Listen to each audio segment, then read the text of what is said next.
नमस्कार. आपल्या सगळ्यांचं स्वागत आहे आयकॉन स्टील प्रस्तुत बिल्ड आयकॉन या उपक्रमामध्ये. आज आम्ही आलोत नाशिकमध्ये आणि माझ्यासोबत आहेत आर्किटेक्ट शंकर बुचडे सर. त्यांच्याबद्दल सांगायचं म्हणजे नाशिक असेल, अहिल्यानगर असेल, मुंबई अशा वेगवेगळ्या सिटीजमध्ये त्यांचं काम चालू आहे. स्पेशली रेसिडेन्शियल, कमर्शियल, इन्स्टिट्यूशनल अशा वेगवेगळ्या प्लॅटफॉर्मवर त्यांचं काम चालू आहे.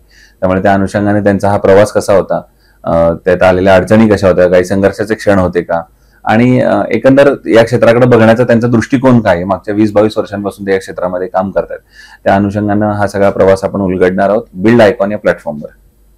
नमस्कार सर. नमस्कार. आपण गप्पांना अशी सुरुवात करूया, ते म्हणजे अगदी तुमच्या लहानपणापासून, म्हणजे तुमची शाळा कुठली होती, मग कॉलेज कुठलं होतं, आणि जेव्हा 20-22 वर्षांपूर्वी जेव्हा आर्किटेक्ट व्हावं असं वाटलं, तर ती प्रेरणा कोणाकडनं मिळाली, ते प्रेरणास्थान कोण होतं असं, आणि कसं तुम्ही या क्षेत्रात आलात, हा सगळा शैक्षणिक प्रवास कसा होता, काय सांगाल? शैक्षणिक प्रवास म्हणलं तर ग्रामीण भागातून आलेलो आहे मी. बरोबर. आणि 10वी पर्यंत ग्रामीण भागात शिक्षण झालं.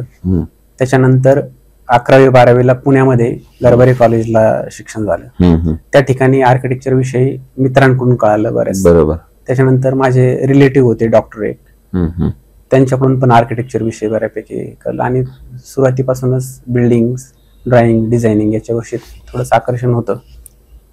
त्याच्यामुळे मग आर्किटेक्चर या क्षेत्रात आलात. मग याच्यानंतर खरं तर आर्किटेक्टचा एक संघर्ष किंवा स्ट्रगल चालू होतो, ते म्हणजे आपण कुठेतरी सर्व्हिस किंवा प्रॅक्टिस करतो, थोडा आपल्याला अनुभव येण्यासाठी. तो तुम्ही कुठं घेतलात, आणि जे स्वतः वैयक्तिकरित्या कन्सल्टन्सी सुरू केल्यानंतर जो पहिला प्रोजेक्ट केलात, तर तो कुठला होता? तो करताना काही अडचणी आल्या का? कोणाच्या रेफरन्सनं तो मिळाला? कारण सुरुवातीला आपण थोडं काय फ्रेशर असल्यामुळे कोणी प्रोजेक्ट देत नाही, तर तो अनुभव सगळा कसा होता? हा, तो अनुभव सांगण्यासारखा आहे. ऍक्च्युली मी आर्किटेक्चर पूर्ण केलं प्रवरा कॉलेज ऑफ आर्किटेक्चर मधून. त्यानंतर पुण्याला मी पुढच्या प्रॅक्टिससाठी म्हणा किंवा मग जॉबसाठी अनुभव घेण्यासाठी मी पुण्याला शिफ्ट झालो. आणि पूर्वी माझं फायनल होतं की आपण आर्किटेक्चर कम्प्लीट झाल्यानंतर आपल्याला पुण्याला शिफ्ट व्हायचंय आणि पुण्यामध्येच आपल्याला भविष्यात प्रॅक्टिस करायची. कारण आमचे सर्व नातेवाईक किंवा पूर्वीपासून 11वी-12वी पासून आम्हाला पुणे जवळ पण आहे आणि आपल्याला तिथे सेट व्हायचं असं फायनल होतं. त्याच्याप्रमाणे आर्किटेक्चर कम्प्लीट झाल्यानंतर मी पुण्याला शिफ्ट पण झालो. तिथे खरोखर खूप चांगल्या पद्धतीने मला गिरीश जोशी म्हणून आर्किटेक्ट आहेत, त्यांच्याकडे अनुभव पण खूप छान मिळाला. आणि माझं फायनल होतं की तिथे अनुभव घेऊन आपण स्वतःची प्रॅक्टिस सुरू करायची. पण पुण्याच्या वातावरण असेल किंवा तिथल्या धावपळीच्या याच्यात मला थोडंसं असं लक्षात आलं की आपण पुण्यासारख्या ठिकाणी कितपत आपली स्वतःची प्रॅक्टिस सेटअप होऊ शकते का. त्याच्यात मला पहिलं असं वाटलं की सपोज एखादा बंगलो क्लायंट आहे, तर ऑलरेडी बंगलोचे थोडे तिथे प्रोजेक्ट कमी आहेत, ज्या तुलनेत समजा अहिल्यानगर असेल, नाशिक असेल किंवा मग छोट्या सिटीज आहेत, ते थोडे जास्त प्रमाणात आहेत असं. तर मला असं वाटलं की ते प्रोजेक्ट पण आपल्याकडे येणार नाही, आणि आपलं तसं एक ब्रँड बिल्ड नाही किंवा मग एक प्रॅक्टिस सेट नाही, त्याच्यामुळे मोठ्या स्केलच्या बिल्डरशिप प्रोजेक्ट पण करायचे तर आपल्याकडे थोडे कमी येऊ शकतात. मग मी विचार केला की आपलं माझं एक त्यावेळेला चाललं होतं की आपण सिन्नर किंवा मग नाशिकमध्ये प्रॅक्टिस सेट करू. आणि मग मी नाशिकला, मला वाटलं की नाशिक आहे, छोटं सिटी पण आहे, आपण प्रामाणिकपणे चांगलं काम केलं तर तिथे आपल्याला चांगल्या पद्धतीने स्कोप मिळू शकतो. नक्कीच. मग आता या क्षेत्रातल्या काही प्रश्नांकडे येऊया. त्यातला पहिला महत्वाचा प्रश्न आहे, म्हणजे तुम्ही या क्षेत्रात बघितलं असेल की प्रत्येक कन्स्ट्रक्शनची सुरुवात कुठली प्लॅन या फेजनं होते, तर प्लॅन या स्टेजचं महत्व तुमच्या नजरेतून काय आहे आणि प्लॅनवर तुम्ही कसं काम करता? ऍक्च्युली हे खूप महत्वाचा विषय आहे की एखाद्या वेळेला क्लायंट कडून आपल्याला ज्यावेळी रिक्वायरमेंट मिळतात आणि प्लॅनिंग म्हणजे ड्रॉइंग लेवलला असेल किंवा कागदावरती ती सगळी बिल्डिंग ऍक्च्युअल जी तयार होते साईटवरती, तर ती कागदावरती प्रॉपर अगोदर तयार झाली पाहिजे. त्याच्यावरती 4 वेळा चर्चा होऊन ती प्रॉपर फायनल झाली, तर त्याचा एक बेनिफिट काय होऊ शकतो की नंतर साईटमध्ये चेंज होणार नाही. साईटचं समजा तोडफोड असेल, वेस्टेज असेल, ते वाचू शकतं आणि चांगल्या पद्धतीने स्ट्रक्चर साईटवरती उभं राहील. बरोबर.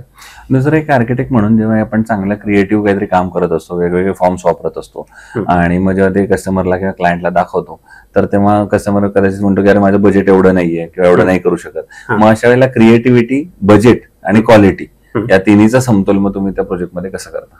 ऍक्च्युली तसं जर विचार केला तर क्रिएटिव्हिटी आणि बजेट ह्या तसं हे काही नाही. सपोज एखादं खूप छान क्रिएटिव्ह स्ट्रक्चर उभं करायचं असेल तर बजेट हा खूप मेन क्रायटेरिया असं नाही म्हणता येणार. बरोबर. त्या बजेटमध्ये त्या रिक्वायरमेंट मध्ये एक सुंदर स्ट्रक्चर उभं राहू शकतं, त्या रिक्वायरमेंट फुलफिल होऊ शकतात असं. नक्कीच.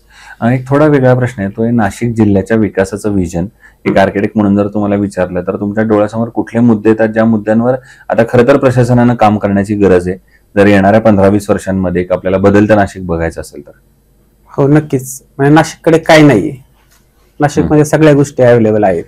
म्हणजे नाशिक एवढा सुंदर निसर्ग नाशिककडे आहे, पाण्याची अवेलेबिलिटी म्हणाल तर प्रचंड पाण्याची अवेलेबिलिटी आहे.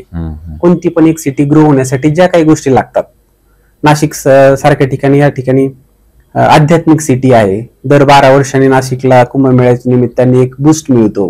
बरोबर. त्याच्यानंतर सगळ्या प्रकारच्या डेव्हलपमेंट होऊ शकतात. चांगले हेल्थ केअर फॅसिलिटीज नाशिकमध्ये अवेलेबल आहेत. बरोबर. वेलनेस सेंटर्स अवेलेबल आहेत किंवा होऊ शकतात खूप नाशिकमध्ये. आणि नाशिकचं वातावरण तर खूपच छान आहे. म्हणजे आताच्या स्टेजला पण नाशिक मधून आपण एक 15-20 मिनिटाचा प्रवास केला तर अशा निसर्गरम्य ठिकाणी आपण जाऊन पोहोचतो की आपल्याला पण बिलीव्ह नाही होत की आपण एवढ्या 15 मिनिटात एवढ्या छान निसर्गामध्ये आलोय असं. बरोबर आहे. पण मग अशा वेळेला प्रशासनानं काय पावलं उचलली पाहिजेत असं तुम्हाला वाटतं? ऍक्च्युली हे प्रशासनाची खूप मोठी जबाबदारी आहे. त्यांच्या जबाबदारीवरती सगळं आहे. जर त्यांचं विजन त्यांनी खूप स्ट्रॉंग ठेवलं, लॉंग टर्म विजन असेल तर नाशिकच्या डेव्हलपमेंटला कोणीच रोखू शकत नाही. आतापर्यंत काम केलेला प्रोजेक्ट मी काय एखादा आयकॉनिक प्रोजेक्ट सांगू शकाल का, जो काम करताना एक वेगळा आनंद मिळाला आणि त्याच्यासाठी खूप अप्रिसिएशन चांगलं मिळालं, तर असं कुठला प्रोजेक्ट आहे? ऍक्च्युली तसं म्हणलं तर आम्ही हॉस्पिटल स्ट्रक्चर्स मध्ये खूप काम केलं.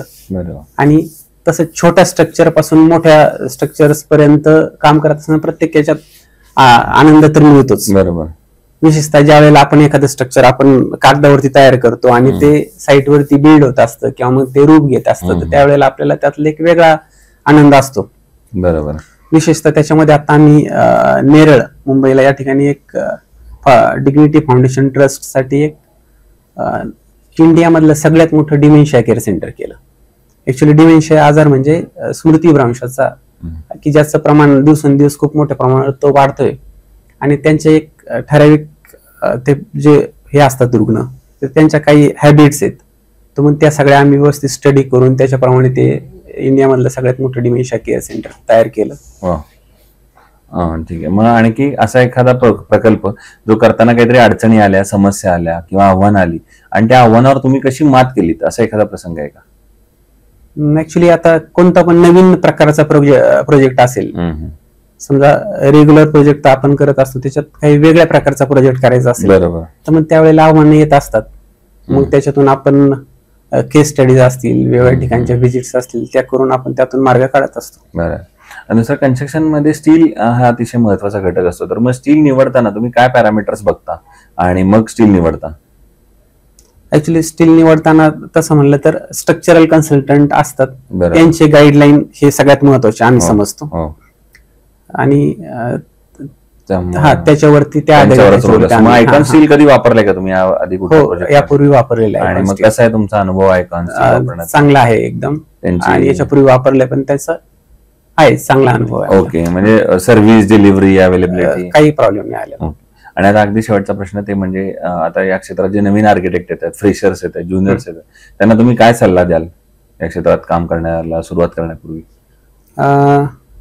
याच्यात एक महत्वाचा सल्ला देऊ इच्छिल की कोणतं पण आर्किटेक्ट असेल त्यांनी ह्या फील्डमध्ये येण्याच्या अगोदर थोडे दिवस प्रॅक्टिस केली पाहिजे दुसरीकडे, किंवा मग वेगवेगळ्या ठिकाणी व्हिजिट्स केल्या पाहिजे, केस स्टडीज केल्या पाहिजे. त्याच्यामध्ये स्वतः व्यवस्थित स्ट्रॉंग झालं पाहिजे आणि त्याच्यानंतर मग स्वतःच्या प्रॅक्टिसमध्ये यायला काही हरकत नाही. सो ते आर्किटेक्ट शंकर बुचडे सर, आणि त्यांनी सांगितलं त्याप्रमाणे चांगला अनुभव घ्या, त्यातल्या प्रॅक्टिकल सगळ्या अडचणी घाचाघोचा लक्षात घ्या आणि मग स्वतःची कन्सल्टन्सी सुरू करा. तुम्ही या क्षेत्रात नक्की यशस्वी व्हाल. तर पुन्हा एकदा आपले मनापासून आभार की तुम्ही आलात आणि भविष्यात सुद्धा अशीच उत्तमोत्तम आयकॉनिक प्रोजेक्टची निर्मिती आपल्या हातून घडावी, पर्यायाने देशसेवा आपल्या हातून घडावी, याच आयकॉन स्टील तर्फे मनपूर्वक शुभेच्छा. धन्यवाद.